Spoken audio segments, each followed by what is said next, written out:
Hi, welcome to this Blender video tutorial entitled NURBSSurfaces, Cylinder, Sphere, Torus.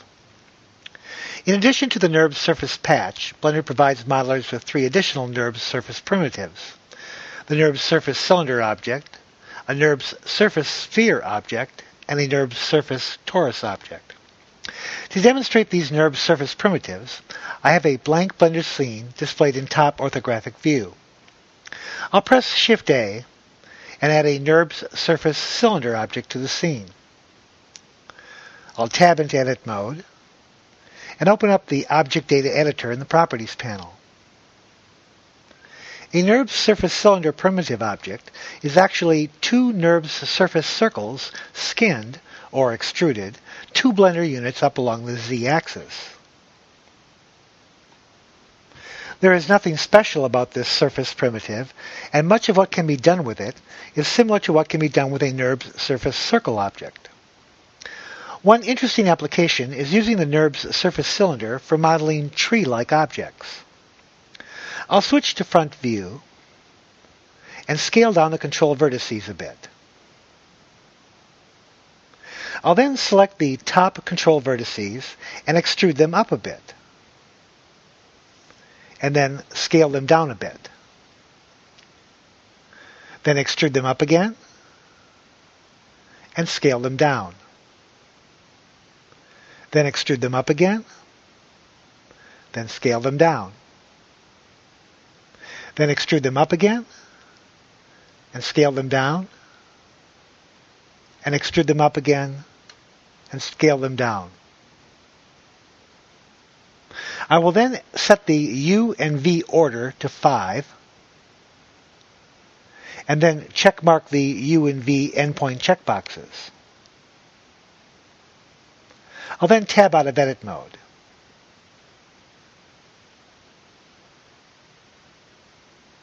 I'll tab back into Edit Mode and select this set of control points. Select one, then Shift-R. I'll then press the Shift-D and make a duplicate set of control points. I'll then rotate them a bit and make sure that they are inside of the original tree.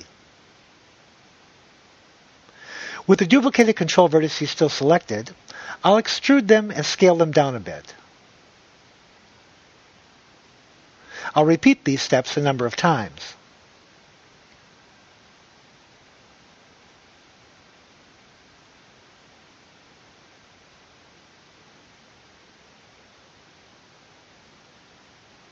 Note that at any time, I can select any of the control vertice groups and move them with the G key,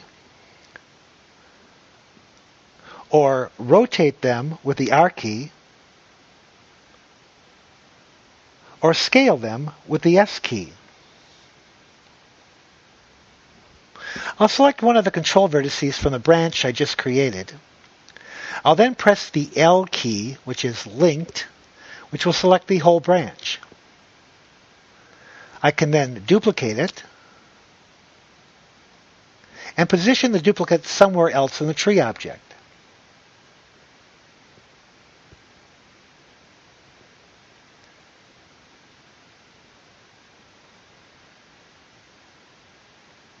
I'll delete this NURBSSurface cylinder object and then go to top orthographic view,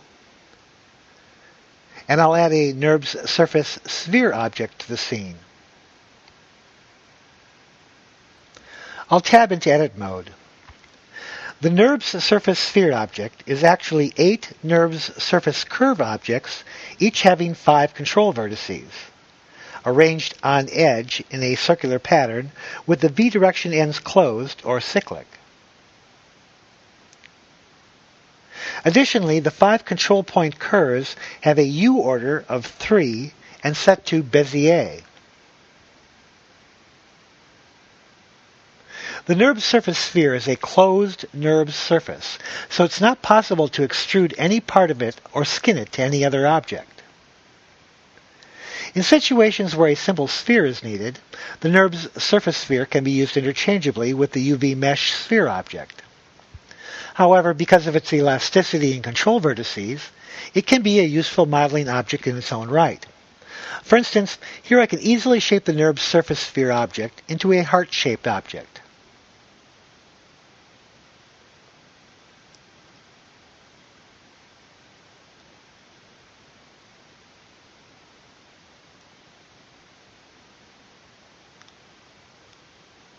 I will delete the heart-shaped object and add another NURBS surface sphere object.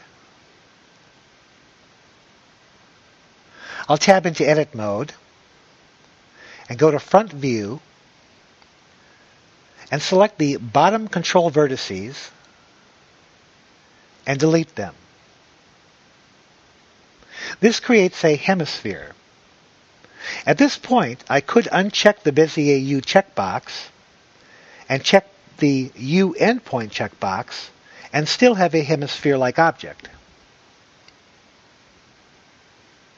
I'll go to Top View and box select all of the top control vertices. I'll then go to Front View and move them up along the Z-axis. I can then select the bottom vertices and extrude them down along the Z-axis, creating a torpedo or a bullet-shaped object. I'll delete the bullet-shaped object and switch to Top View and add another NURBS surface sphere. I'll tab into Edit Mode and I'll select the 4 control vertices that are located on the surface of the side of the sphere.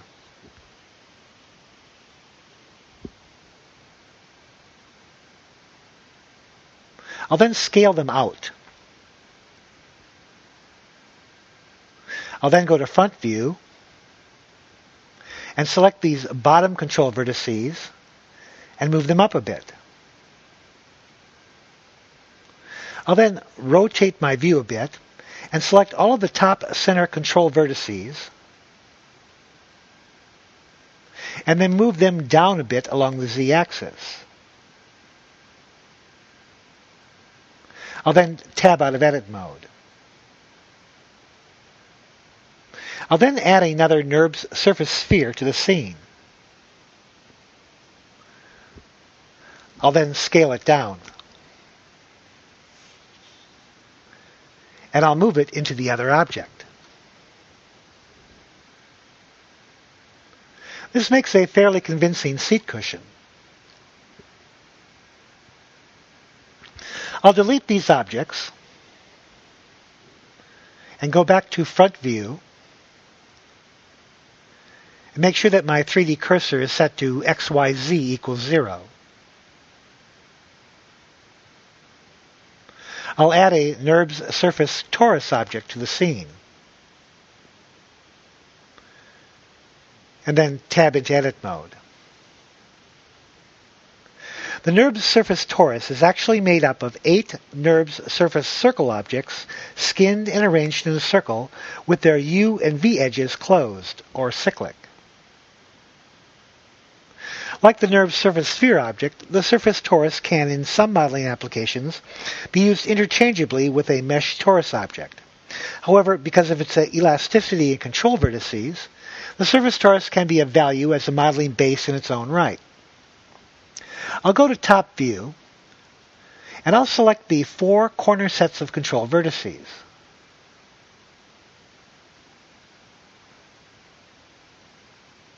I'll then scale them out a bit.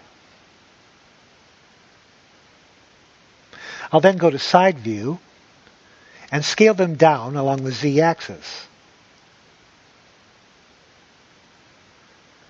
I'll then set the U and V order to 2. Then in Top View, I'll select all of the control vertices and I'll duplicate them. And I'll then rotate them around the Z-axis. This creates an interesting star-like object.